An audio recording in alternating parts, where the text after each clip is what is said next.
Paul Gardiner. I'm a director at Mantis Collection and the MD of the Bear Grylls Survival Academy. Right, so a nice duo there of organisation. So what's been your impression so far of World Travel Market this year? It is incredible. I don't remember it being this busy. South Africa's got a very nice hum to it. I've spent a bit of time in Saudi too. I mean, Saudi is so up and coming. And what they've built there in terms of the stand is just phenomenal. It's quite a buzz, isn't it? And you mentioned Saudi, Red Sea Global, you've just signed a deal with them. What's that about? We have, these giga projects intrigue us as Mantis and as Bear Grylls. And I have a very close relationship with Red Sea Global. I love what they're doing in terms of ecotourism. And we've just done a big deal with our Bear Grylls Survival Academy. So we're going to be bringing a lot of adventure to the Red Sea.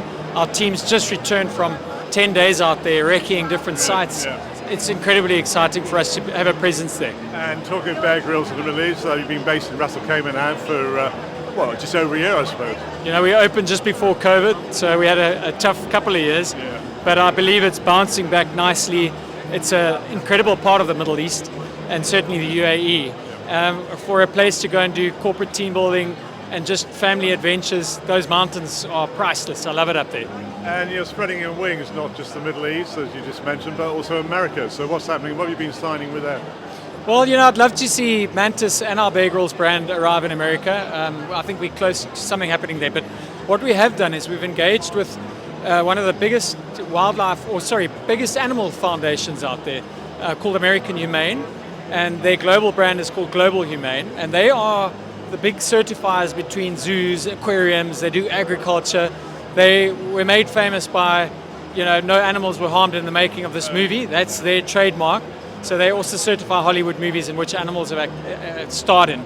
And so they have now taken a stance on certifying game reserves, wildlife reserves, and eco resorts across the world. And they've started with us. Yeah. Sounds very significant. For us it is, because they selected 4 Mantis properties.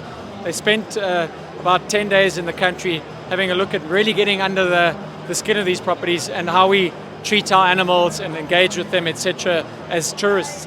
They loved it, and we got certification all around. So we're the first 4. Okay, regarding Mantis, give us a quick overview of your portfolio. Well, we're largely Southern Africa based, and now East Africa. We've got a strong presence in Rwanda. We focus very much on ecotourism and that space. In fact, we do curated hotels, which are kind of your boutique. We do game reserves, and we do waterways, which is a portfolio of boats, small ships. Now we're expanding into the Middle East. We've got a wonderful project taking place in Bahrain, and it's going to be phenomenal. It's not about just lying on the beach in Bahrain.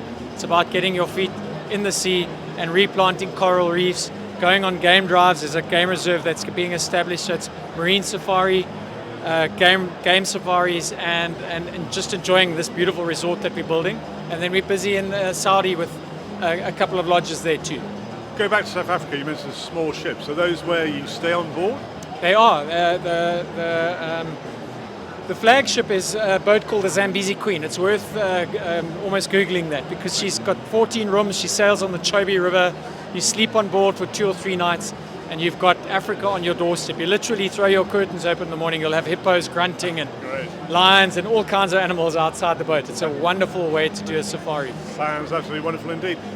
Moving on to something else, World Travel Awards. You've just won some awards. So how important are those awards to you? They're incredibly important, to get that kind of endorsement and credibility, not just for us as a family, but it's for the staff that run these amazing places, because they get that kind of recognition.